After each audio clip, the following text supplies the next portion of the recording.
कहानी शुरू होती है जब कोई कहता है कि अपॉइंटमेंट में सिर्फ 10 मिनट बचे हैं। लड़की सजेस्ट करती है कि दोनों एक गिलास दूध पी लें। ये बात सुनते ही वो थोड़ा इनसिक्योर महसूस करती है। सोचती है कि कहीं इस वजह से लड़का उसे चाइल्डिश ना समझे। लेकिन लड़का बिना हेजिटेशन के हाँ बोल देता है, कह कर कि उसे वैसे भी प्यास लगी है। ये सुनकर लड़की बहुत खुश हो जाती है। वो तुरंत मुड़कर सूखा पाइमन लेने जाती है जो उसे उसकी दादी ने दिया था। इसी बीच लड़का भी खुशी महसूस करता है। उसे याद आता है कि वो साइकोथेरेपी से गुजर रहा है, लेकिन उसे ये सब एक रोमांटिक डेट जैसा लग रहा था।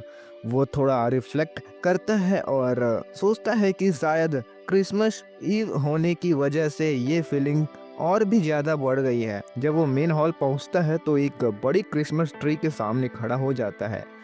पेड़ की सजावट देखते ही उसका ध्यान वहां जाता है। अपनी स्पेशल विजन का यूज करके वो ऑर्नामेंट्स की मॉलिक्यूलर कंपोजिशन तक देख सकता है और उसे पता चलता है कि उनमें आयोडीन और ब्रोमीन है। वो इस मॉलिक्यूलर स्ट्रक्चर से इतना अट्रैक्ट हो जाता है कि बिना सोचे क्रिसमस बॉल्स को हाथ लगाने के लिए आगे बढ़ता है। जैसे ही उसकी उंगली डेकोरेशंस को टच करती है, एक अजीब सी रिएक्शन होने लगती है। एक एनर्जी स्ट्रीम ऑर्नामेंट्स से गुजरने लगती है और पूरे पेड़ चमक उठता है। वो इस नए एक्सपेरिमेंट में खो जाता है, लेकिन तभी एक आवाज़ उसका ध्यान तोड़ देती है। लड़की पूछती है, तुम क्या कर रहे हो? वो ट्री की तरफ देखती है और मुस्कुराकर कहती है, ये बहुत सुंदर लग रहा है। लड़का सोचता है कि क्या उसे सच में ये पसंद आया। जब वो लड़की के चेहरे की खुशी देखता है तो उसे अपने किए गए एडजस्टमेंट्स पर गर्व महसूस होता है। लेकिन तभी ऑर्नामेंट्स थोड़ा अनस्टेबल लगने लगते हैं। एक क्रिसमस बॉल का फिलामेंट जलने लगता है। लड़का कहता है कि वो ऐसे टाइम पे चिल नहीं कर सकता। वो लड़की की यून इल कहकर बुलाता है और पूछता है, क्या तुम एक मैजिक ट्रिक दिखना चाहती हो? लड़की थोड़ी कंफ्यूज हो जाती है, लेकिन फिर हाँ कह देती है। लड़का कहता है कि उसने सिर्फ ऑर्नामेंट्स को लाइट से टच किया और वो चमकने लगा। धीरे धीरे एक सुनहरा नूर पूरे पेड़ से निकलने लगता है। लड़की इतनी सरप्राइज हो जाती है कि उसे लगता है जैसे एक थर्मल बैग की गर्मी महसूस हो रही हो। वो हैरान होकर पूछती है, क्या केमिस्ट्री भी एक तरह की मैजिक होती है? क्योंकि उसने कभी पहले ऐसा ग्लो किसी क्रिसमस ट्री में नहीं देखा था। लड़का हंसी के साथ कहता है कि ये सब इसलिए हुआ क्योंकि एक केमिस्ट ने उसे छुआ है। उसने मजाक में कहा कि अब इसे केमिस्ट्री ट्री कहना चाहिए। लड़की जोर से हंसने लगती है और कहती है, ये कैसा नाम है? उसके बाद दोनों साइकोथेरेपी सीजन के लिए निकलते हैं। वहाँ साइकोलॉजिस्ट उन्हें बताती है कि हफ्ते उन्हें क्या फॉलो करना होगा। लड़का पूछता है कि वो कैसे इंश्योर करेगी कि उसने सब कुछ किया। थेरेपिस्ट कहती है कि ये उसका अपना जिम्मेदारी है। कमिटमेंट थेरेपी प्रोसेस का एक इम्पॉर्टेंट पार्ट है और जुंगवू के केस में सबसे पहला स्टेप है ऐसे किसी के साथ टाइम बिताना जो उसे पसंद हो।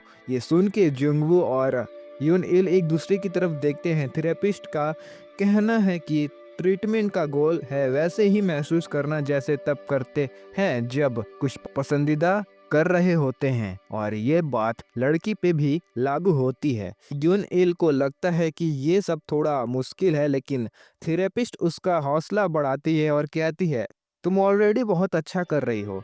सीजन खत्म होता है, दोनों थेरेपिस्ट का शुक्रिया अदा करते हैं और बाहर जाने लगते हैं, तैयार होते हैं। और जब वो एलिवेटर में जा रहे होते हैं, लड़की हल्का फुल्का बात करना शुरू करती है, लेकिन तभी लड़के का फ़ोन उसके पॉकेट में बजने लगता है। लड़का लड़की से कहता है, जरा 1 मिनट रुको, और अपना फ़ोन उठाता है। जैसे ही कॉल रिसीव करता है, दूसरी तरफ से कोई घबराए हुए कहने लगता है, बड़ी दिक्कत हो गई है। शेप्ड बैलून वाला आदमी जंगवू कैजुअली पूछता है, क्या तुम्हें किसी ने किक मार दिया? दूसरी तरफ से आदमी कहता है, नहीं, बात वो नहीं है, मैंने अपनी वैलेट खो दी है। और वो बताता है कि वो किसी के साथ आम इन आम चल रहा था, ध्यान नहीं दिया और उसी चक्कर में उसकी वैलेट खो गई। अब वो उसी कैफ़े में है जो जंगवू ने रिकमेंड की थी और उसे रिक्वेस्ट करता है कि आकर उसकी मदद करे। जंगवू थोड़ा साइन करता है और कहता है, ठीक है, बस इस बार मदद कर रहा हूँ। लड़की क्यूरियस होकर पूछती है, तुम्हारे भाई का फ़ोन था, क्या हुआ? लड़का मुस्कुराता है और कहता है, हाँ मेरा भाई अपनी पहली डेट पे था, बेचारा इतना इमोशनल हो गया कि अपनी वैलिटी खो बैठा। लड़की ये सुनकर हैरान हो जाती है। उसे ये जानकर सरप्राइज होता है कि जंगवू का भाई अब किसी के साथ है। वो इस सिचुएशन के बारे में सोचती रहती है। फिर वो लड़के से पूछती है, क्या तुम अगले हफ्ते भी मेरे साथ चलोगे, क्योंकि मुझे वापस आना है। लड़का एक पल के लिए सोचता है, फिर मुस्कुरा कर कहता है, हाँ मुझे तो वैसे भी जब तक ठीक ना हो जाओ ये कंटिन्यू करना चाहिए। जंगवू लड़की का शुक्रिया अदा करता है और कहता है, मिलते हैं अगले हफ्ते। लड़की भी उसका शुक्रिया अदा करती है और बोलती है गुड नाइट कहकर चली जाती है। जाते जाते वो अपने दिल पे हाथ रखती है और सोचती है, क्या मैं ये सब सही तरीके से कर रही हूँ या मैं बस एक बेवकूफ़ की तरह बिहेव कर रही हूँ। एक नया सोच, एक नया मोड़।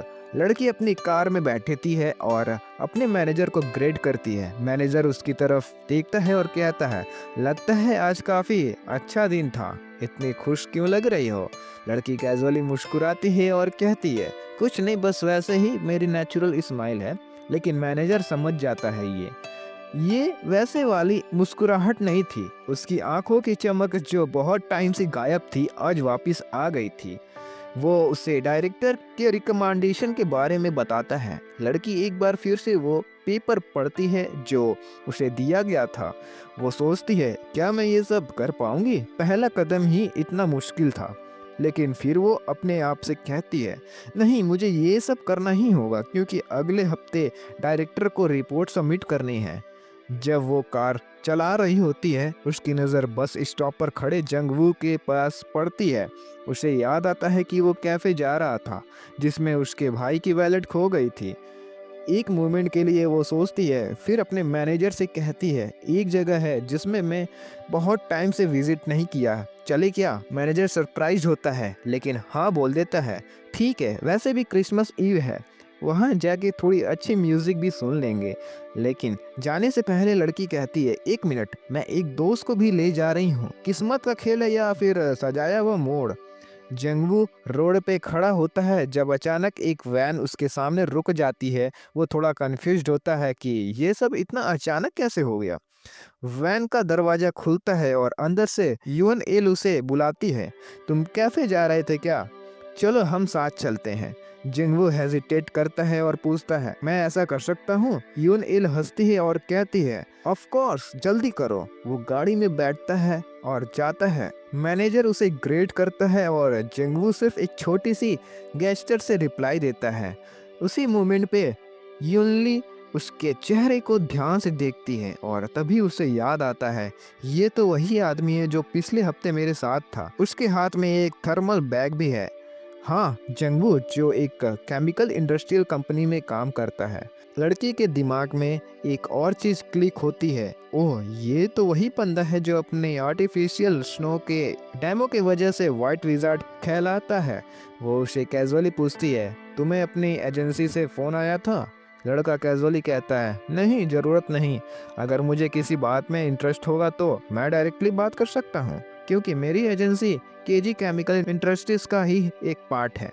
इतना कहना था कि मैनेजर ने पूरा बिजनेस टॉक शुरू कर दिया।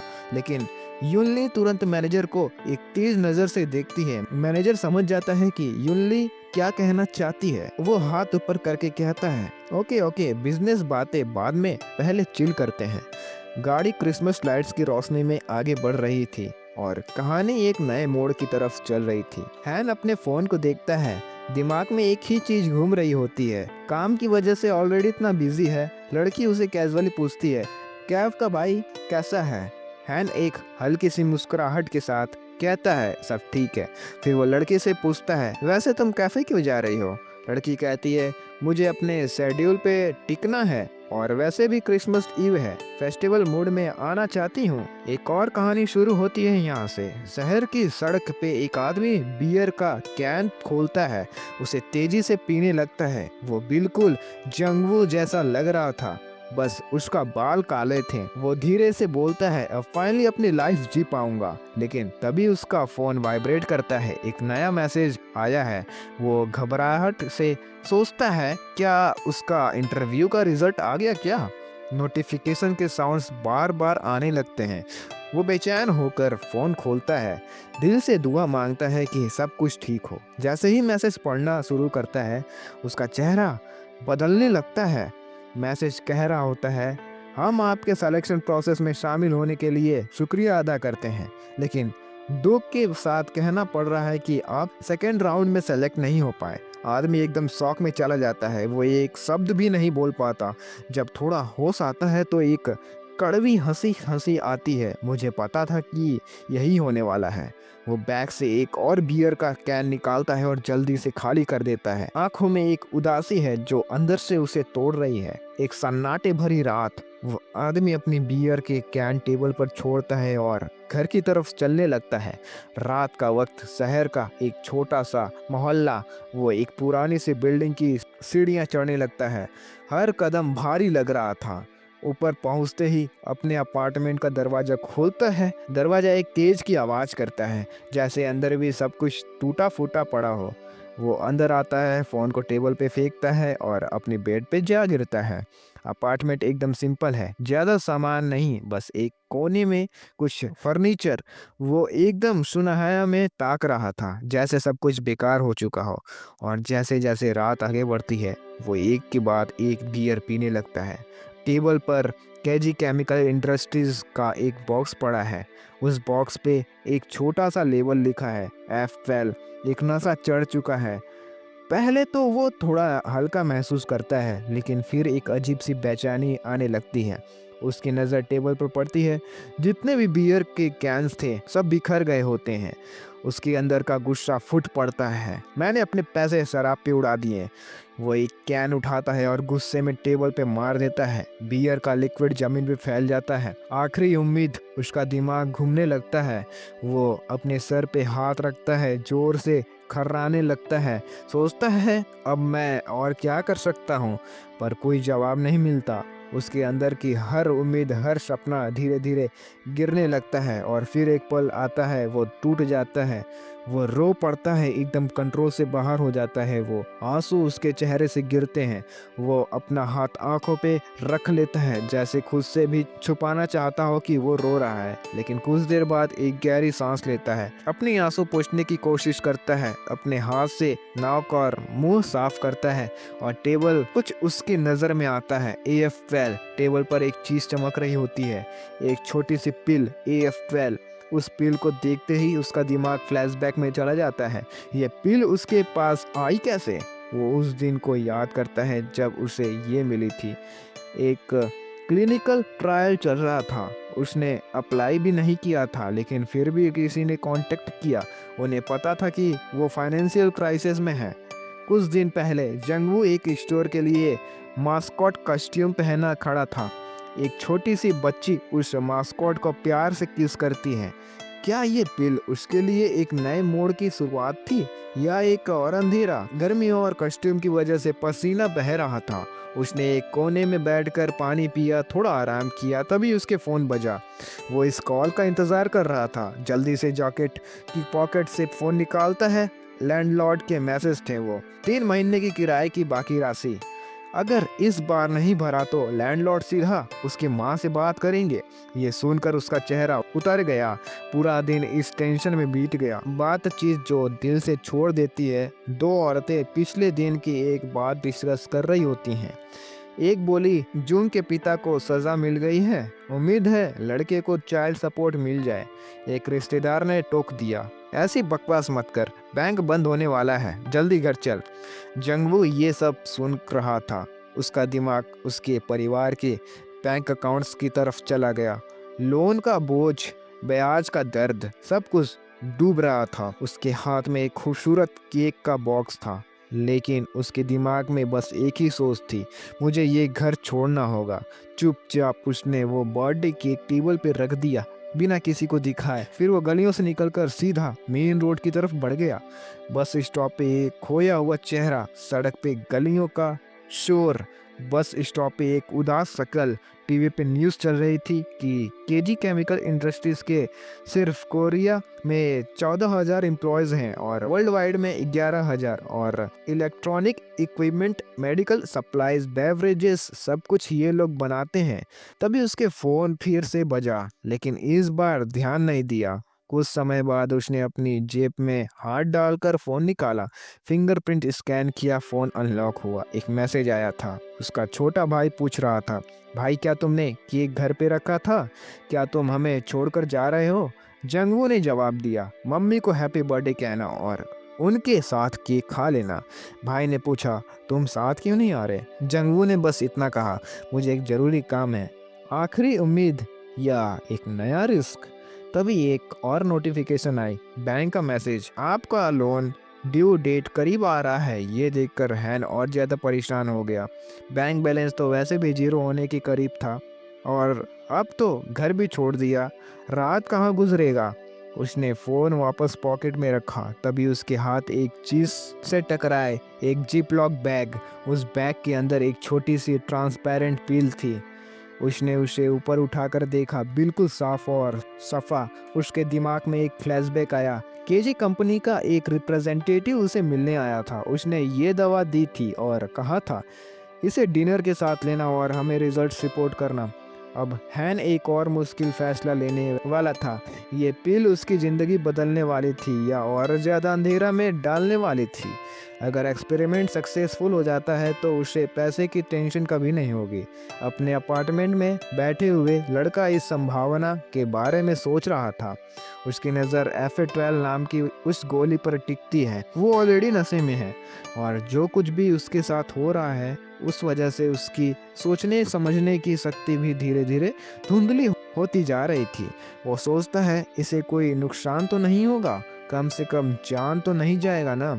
ये सोच कर वो बिना ज़्यादा सोच विचार किए गोली मुंह में डालकर निगल लेता है। जैसे ही गोली उसके शरीर में घुलने लगती है उसे अजीब सी एहसास होने लगता है। उसके दिमाग में mathematical formulas, chemical representation, carbon chains और उनके बीच के संबंध समझने की शक्ति आने लगती है।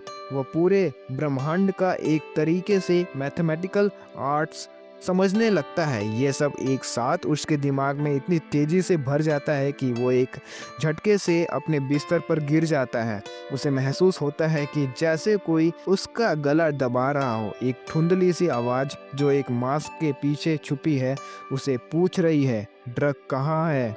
उसके ऊपर एक आदमी है जो गैस मास्क पहने हुए है। लड़का घबरा कर कहता है कि उसने पूरी गोली खा ली। मास्क पहनने आदमी गोली का फॉर्मूला मांगता है और अगर लड़के ने नहीं बताया तो उसके सर में गोली मार देने की धमकी देता है।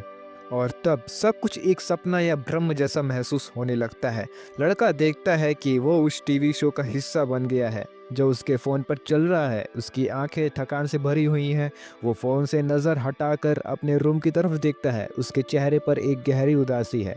वो अपने हाथ उठाकर स्क्रैच करता है और खुद से कहता है, आज का दिन कितना अजीब था और मुझे अभी भी नींद आ रही है।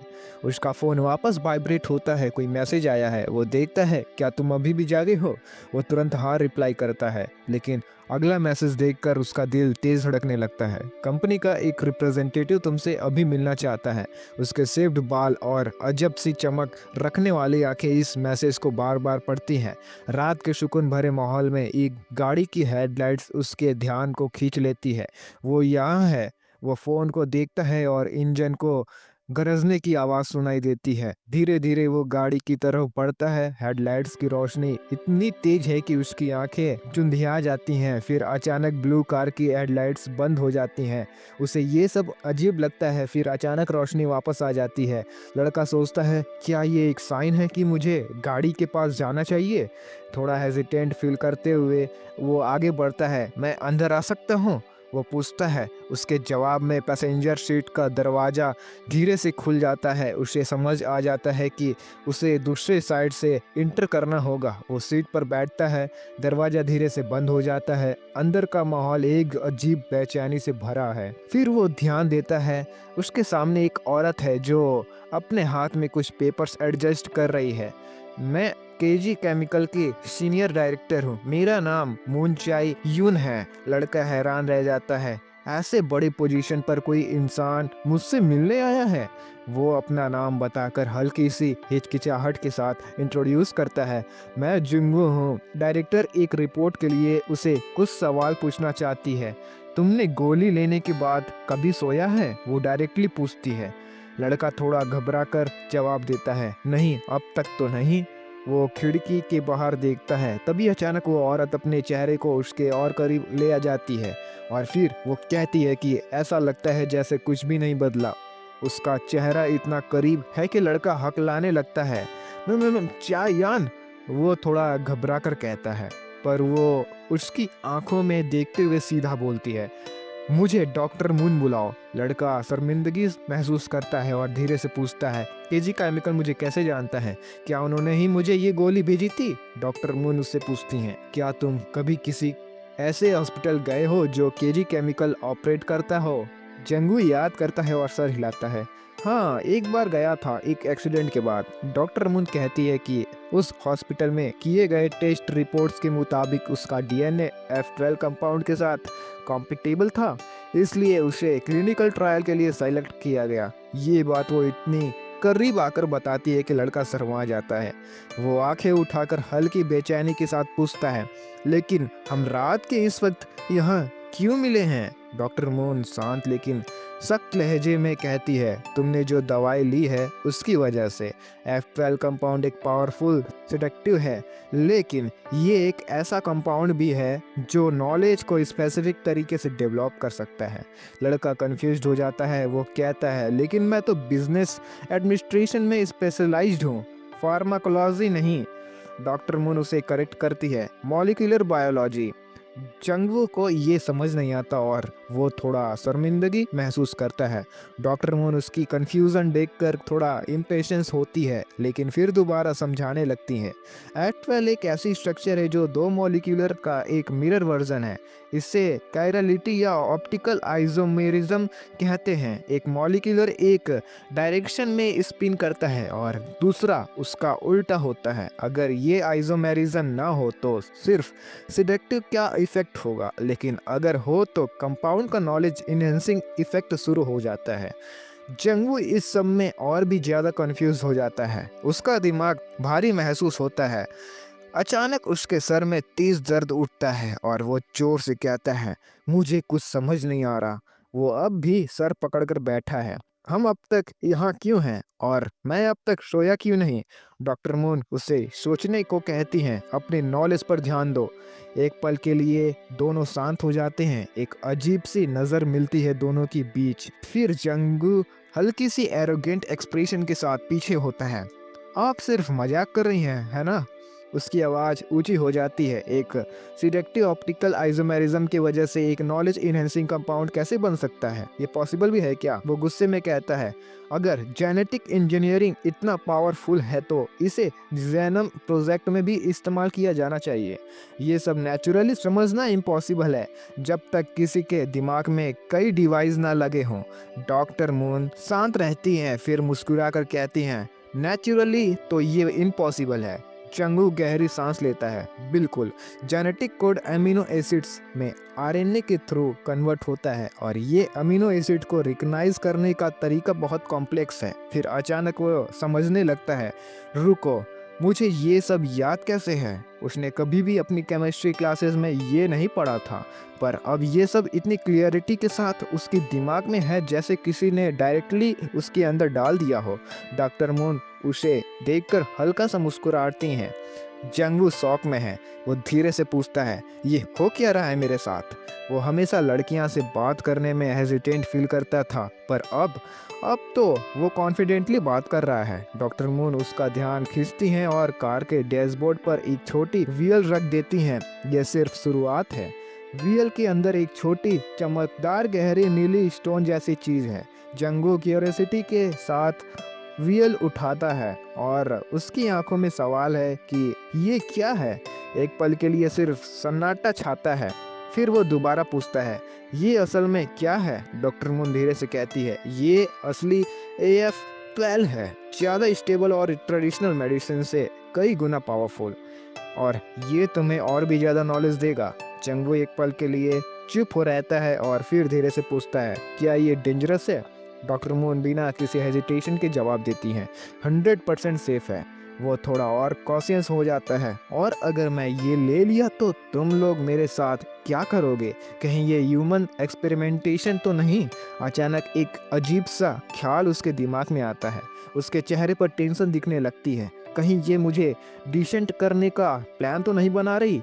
डॉक्टर मून थोड़ा मुस्कुराती है और कहती है, अगर साइड इफ़ेक्ट्स का टेंशन है तो लीगल डिपार्टमेंट तुम्हें कंपनसेट करेगा और कॉन्ट्रैक्ट भी बन सकता है। जैंगो स्केप्टिकल नज़र से देखता है, इसका कोई गारंटी नहीं है। मैंने सोचा था कि ये बस एक नॉर्मल विटामिन जैसी कुछ होगा, लेकिन ये नॉलेज मुझे मिल कैसे रही है? डॉक्टर मून बिना वक्त गवाए कहती है, मैं तुम्हें हायर करने वाली हूँ।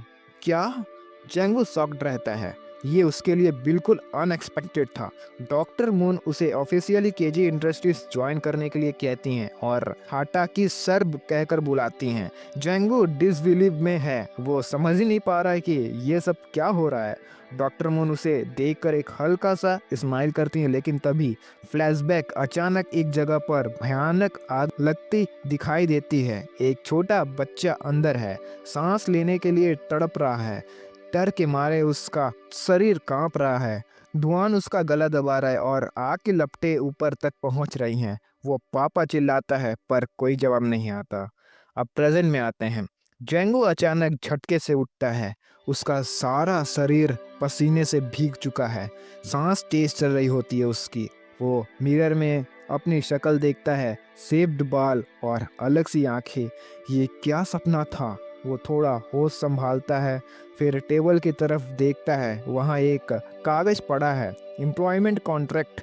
चैंगू एक पल के लिए समझने की कोशिश करता है, ये कोई सपना नहीं था। डॉक्टर मुन कामली समझाती है, क्लिनिकल ट्रायल का असली मकसद रिसर्च है। ह्यूमन फील्ड रिसर्चर्स की जरूरत है। तुम इंटर्नशिप से स्टार्ट करोगे। जेंगू सस्पियसली बोलता है, तो तुम लोग चाहते हो कि मैं बस हाँ बोल दूं? मेरे पास इस सब के लिए टाइम नहीं है। डॉक्टर मून उसकी तरफ डिसबिलीफ से देखती हैं। जेंग्यू तुरंत रियलाइज करता है कि उसने एक बड़ी अपॉर्चुनिटी बस यूं ही रिजेक्ट कर दी, पर डॉक्टर मून बिना किसी तरस के फैक्ट रख देती हैं। जेंगू, तुमने ग्रेजुएशन के बाद एक भी जॉब नहीं की, तुम्हारे घर में इंटरनेट तक नहीं है, तुम टैक्सेस भी नहीं भरते, ऐसे सिचुएशन में कोई कंपनी तुम्हें हायर नहीं करेगी। जेंग्यू चुप रहता है और वो जानता है कि ये सच है। डॉक्टर मून थोड़ा रुकती है, फिर कहती है, फिर भी हम तुम्हें 20% का सैलरी हाइक दे रहे हैं, क्योंकि हमें एएफ ट्रायल लेने वाले इंसान की ज़रूरत है। जेंगू जल्दी से कैलकुलेशन करता है, 4 लाख पर ईयर, 20% इंक्रीज के साथ 40,000 पर मंथ। वो शौक में है, इतना पैसा सिर्फ एक दवाई लेने के लिए? वो कंफर्म करता है, मुझे सच में इतना पैसा मिलेगा? डॉक्टर मून सर हिलाती है, हाँ, लेकिन अगर तुम काम में फेल हुए तो कंपनी तुम पर केस करेगी। जेंगू अब भी सोच रहा है कि ये सही डिसीजन होगा या नहीं, पर उसकी करंट सिचुएशन से ज़्यादा बुरा कुछ हो ही नहीं सकता। वो बिना और सोचे कंपाउंड अपने मुंह में डालकर निगल लेता है, और कुछ देर बाद उसके फ़ोन पर नोटिफिकेशन आता है, 20,000 ट्रांसफ़र हो चुके हैं। जेंगू एक गहरी सांस लेता है और बोलता है, कुछ दिन तो मैं आराम से सरवाइव कर सकता हूँ। वो अपने रिफ्लेक्शन की तरफ देखता है। अचानक उसे एक अजीब सी बात महसूस होती है। उसके बाल पूरे शेप्ड हो चुके हैं। एक पल के लिए वो इस चेंज को समझ नहीं पाता। मैंने इसे पहले नोटिस क्यों नहीं किया? जेंग्यू शौक में अपनी इमेज को घूरता रहता है। जेंगू के दिमाग में एक अजीब सी बेचैनी है, ये दवा सच में कितनी सेफ है? वो अब इसके साइड इफ़ेक्ट्स पर सोचने लगता है, और फिर एक पल के लिए उसके दिमाग में पुरानी यादें वापस आने लगती हैं। वो याद करता है कि जब उसने पहली बार दवा ली थी, उसके कान में डॉक्टर मून की आवाज़ गूंज रही थी। कैसा महसूस हो रहा है? क्या तुम्हें अब भी ये दुनिया अलग लग रही है? उसकी आवाज़ दूर से सुनाई दे रही थी, जैसे कोई एक अलग ही डायमेंशन से बुला रहा हो।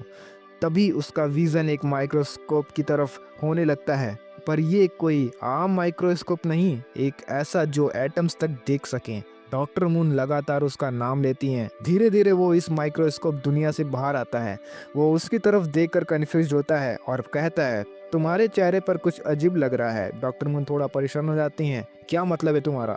जेंगवे हेजिटेट करता है, फिर धीरे से बोलता है, तुम्हारी स्किन अजीब लग रही है। तभी उसकी आंखें एक अलग सी चमक से भरी जाती हैं। आयरन, ऑक्सीजन, ऑक्सीडेशन, ये सब उसे एकदम क्लियरली दिखने लगता है। उसके दिमाग में तुरंत एक केमिकल रिएक्शन चलने लगता है। Iron plus oxygen is equal to ferric oxide. उसके लिए अब ये सिर्फ थियोरेटिकल नॉलेज नहीं रही, वो लिटरली रिएक्शंस को होते हुए देख सकता है। डॉक्टर मून टेंशन से पूछती है, तुम ये सब क्यों बोल रहे हो? वो बिना सोचे जवाब देता है, तुम्हारी स्किन पर जो एलिमेंट्स है मैं उनको चमकता हुआ देख सकता हूँ। वो स्लोली एनालाइज करता है, सिलिकॉन, ऑक्सीजन, कार्बन, ये सब एक तरह का ग्लाइकोलिक एसिड बना रहा है। डॉक्टर मून शॉक में है, क्या तुम कॉस्मेटिक्स का इंग्रेडिएंट्स की बात कर रहे हो? जेंग्यू सर हिलाता है, मुझे कॉस्मेटिक्स के बारे में कुछ नहीं पता, पर जो तुम्हारी स्किन पर है वो केमिकल स्ट्रक्चर्स क्लियरली दिख रहे हैं। वो कुछ और ऑब्जर्व करता है और कैजुअली कह देता है, तुम्हारे रिंकल्स क्रीम काफ़ी अच्छा काम कर रही है। डॉक्टर मून का फेस तुरंत एक्सप्रेशन लेस हो जाता है। एक्सक्यूज मी, वो थोड़ा इरिटेट लग रही थी। जेंग्यू कामली एक्सप्लेन करता है, आयरन डाइऑक्साइड और सिलिकॉन जो तुम्हारी स्किन के रिंकल्स के पास स्कैटर्ड थे, अब वो कंबाइन हो रहे हैं। मतलब कि तुम्हारा anti wrinkles cream actually work कर रहा है। डॉक्टर मून गुस्से से कहती है, मैं अपनी स्किन पर ऐसी कोई चीज़ें नहीं लगाती। जेंगू कंफ्यूज हो जाता है। डॉक्टर मून थोड़ी इरिटेटेड होकर कहती हैं, तुम मुझे घूर क्यों रहे हो? वो अब भी फैसिनेटेड है। उसके लिए सब कुछ एक नए पर्सपेक्टिव से दिख रहा था। मुझे अजीब रिएक्शन दिख रहे हैं। डॉक्टर मून रिलैक्स होकर एक्सप्लेन करती है, ये AF12 का इफेक्ट है। ये सब तुम्हारे लिए नया है, लेकिन इनमें कुछ भी स्ट्रेंज नहीं है। ये बस नॉलेज है जो तुम समझ नहीं पा रहे। जेंगू सडनली एक और बड़ी बात पूछता है, ये दवाई में किसकी नॉलेज है? डॉक्टर मून थोड़ा सीरियस हो जाती है, एक साइंटिस्ट की जो मॉलिक्यूलर बायोलॉजी का एक्सपर्ट है। जेंगू एक्साइटेड हो जाता है और कहता है, मुझे उनसे मिलना है। डॉक्टर मून की आवाज़ एकदम कोल्ड हो जाती है और कहती हैं, वो इम्पॉसिबल है। जेंगू कंफ्यूज होता है और कहता है, पर क्यों? तुम्हें बस कॉन्ट्रैक्ट का मुताबिक काम करना है और रिजल्ट देने हैं।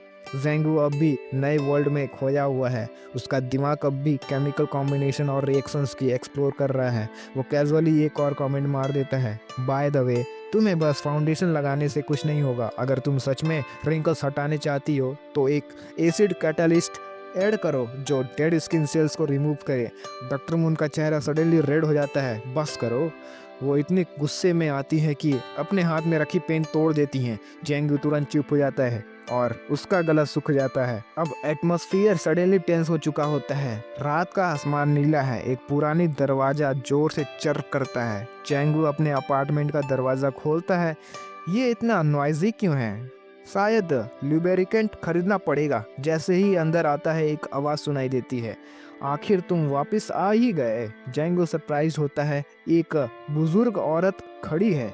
वो खड़ी नज़र से उसकी तरफ देखती है। तुम कहीं और इंटरव्यू देने जा रहे हो? जेंगो कैजुअली कहता है, नहीं। औरत थोड़ा हर्ष टोन में बोलती है, तुम्हें कभी कोई इंटरव्यू के लिए बुलाता है या नहीं? वो तुरंत एक और चीज़ याद दिलाती है, और हाँ, किराए का क्या हुआ? पैसा चाहिए आज मुझे।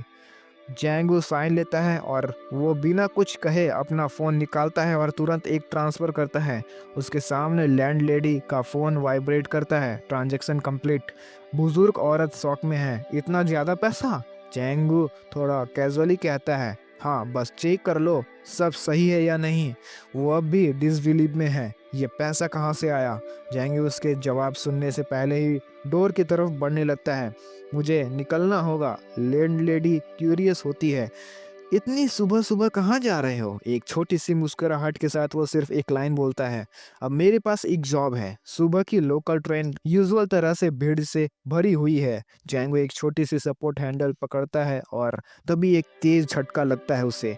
एक बहुत तेज इलेक्ट्रिक शॉक उसके हाथ से गुजर जाता है। वो तुरंत अपना हाथ हिलाता है, जैसे दर्द को कम करने की कोशिश कर रहा हो, और फिर उसकी आंखों के सामने एक नया पर्सपेक्टिव का दरवाज़ा खुल जाता है। उसका माइक्रोस्कोपिक विजन फिंगर टिप्स पर फोकस होने लगते हैं। उसे सिर्फ अपनी फिंगरप्रिंट नहीं दिखती, बल्कि इलेक्ट्रॉन्स का सब्टल मूवमेंट भी। ये इलेक्ट्रॉन्स एक छोटी सी धूल की तरह दिख रहे हैं, जैसे तारे। जेंगू और ज़्यादा ध्यान देता है, वो इलेक्ट्रॉन्स की मोशन को फॉलो करता है। जैसे ही वो मेटल बार को पकड़ता है, उसके दिमाग में एक थॉट आता है, ये इलेक्ट्रॉन्स कहाँ जा रहे हैं? वो उन्हें बारीकी से ऑब्जर्व करता है और देखता है कि इलेक्ट्रॉन्स मेटल के अंदर से ट्रैवल कर रहे हैं। वो स्लोली ऊपर की तरफ मूव हो रहे हैं, जैसे एक इनविजिबल करंट चल रही हो। आखिर ये मेटल के अंदर कहाँ जा रहे हैं? उसे क्लियरली दिख रहा है कि इलेक्ट्रॉन्स के पाथ फॉलो कर रहे हैं, जैसे छोटी सी लाइटनिंग एक डायरेक्शन में फ्लो कर रही हो। जैंगो हल्की सी हंसी करता है और कहता है, तुम सब आज़ाद हो गए हो, पर स्टैटिक इलेक्ट्रिसिटी मत बनाना। लेकिन कुछ अजीब हो रहा है, इलेक्ट्रॉन्स वापस उसके हाथ की तरफ अट्रैक्ट होने लगते हैं। क्या? वो अपना हाथ हिलाने लगता है जैसे उन इलेक्ट्रॉन्स को हटा रहा हो, लेकिन वो चिपक जाते हैं। क्यों ये सिर्फ मुझे चिपक रहे हैं? आसपास के लोग उसकी हाथ हिलाने और खुद के बात करने पर स्ट्रेंज एक्सप्रेशन दे रहे हैं। एम्बेरेस्ड होके वो प्रिटेंड करता है जैसे बस अपना चेहरा हवा से ठंडा कर रहा हो, लेकिन कुछ गलत है। उसकी आंखें और ज़्यादा इलेक्ट्रॉन्स देखने लगती हैं और उसके सामने एक और शॉकिंग रियलाइजेशन आती है। सबके कपड़े में इलेक्ट्रॉन्स भरे पड़े हैं। उसे क्लियरली पैटर्न्स दिखाई देने लगते हैं। वो देख सकता है कि कैसे इलेक्ट्रॉन्स डिस्ट्रीब्यूट हो रहे हैं ट्रेन के अंदर। ये तो एक मैसिव इलेक्ट्रिक चार्ज बन रहा है। जैंग्यू आंखों से देखता है कि कैसे इलेक्ट्रॉन्स लोगों के कपड़ों से अलग होकर ऑब्जेक्ट की तरफ मूव कर रहे हैं। और फिर उसकी नज़र एक आदमी पर पड़ती है जो फ़ोन पर बात कर रहा है। उसके आसपास इलेक्ट्रॉन्स के एक रेल पोल की तरफ घूम रहे हैं। क्या ये इलेक्ट्रोमैग्नेटिक वेव्स का कोई इफेक्ट है? वो क्यूरियोसिटी में उस आदमी से दूर हटने लगता है, लेकिन जैसे ही हाथ आगे बढ़ता है